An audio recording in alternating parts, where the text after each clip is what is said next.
host Kyle Busch feels that NASCAR should not only promote its young stars, but also establish drivers such as himself, and Jimmie Johnson and Kevin Harvick.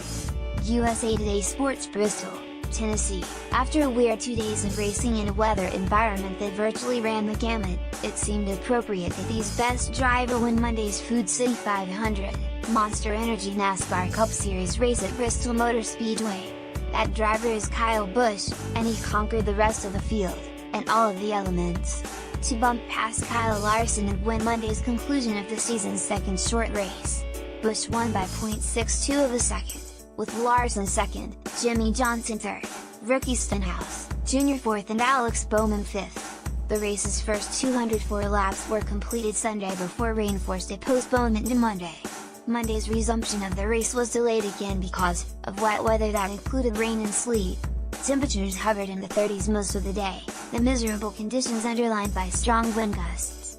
In a situation that demanded patience and persistence from drivers and a wide range of strategies from crew chiefs because of changing conditions, Busch and his Joe Gibbs Racing team scored top grades across the board. Highlights: how the Food City 500 at Bristol played out. Kyle Busch heats up frigid Bristol with second straight win. Kyle Busch, confused by NASCAR fans and expectations. It seems like we've been here for 2 weeks, said Adam Stevens, Busch's crew chief. But it just goes back to survival. Bristol is such a tough place. It's hard on equipment. It's hard on tires. It's hard on the drivers mentally, and it's hard on the crew chiefs trying to string it all together. We had a lot of challenges with the weather and the cold temperatures. The speeds were up, green and multiple rain delays. So there was a lot of adversity. Busch, who led 117 laps, was strongest at day's end, winning his 7th Cup race at Bristol, most among active drivers and 5th all-time in history.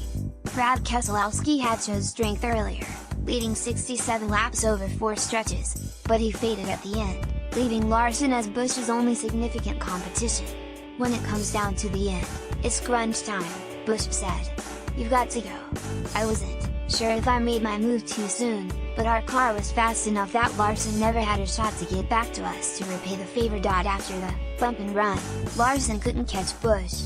"I knew it would be hard to get back to him," Larson said. "I knew I would need a lapped car, to kind of hold him up on exit and kill his momentum to allow me to maybe get back to his bumper, but there just weren't a whole lot of cars left out there." Larson has battled a series of frustrations trying to win at Bristol. The second place was his 5th top 10 in 9 races at BMS. Larson recovered to challenge for the win after sliding along the front stretch when his car collided with Ryan Newman's Chevrolet on lap 325. Larson avoided the wall and remained on the lead lap. The third place finish was easily Johnson's best of the year. He ran second for a while but continues to search for his first lap lead this season.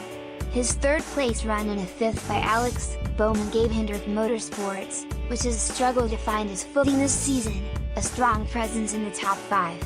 Darrell "Bub" Wallace finished 16th but led a Cup race for the first time.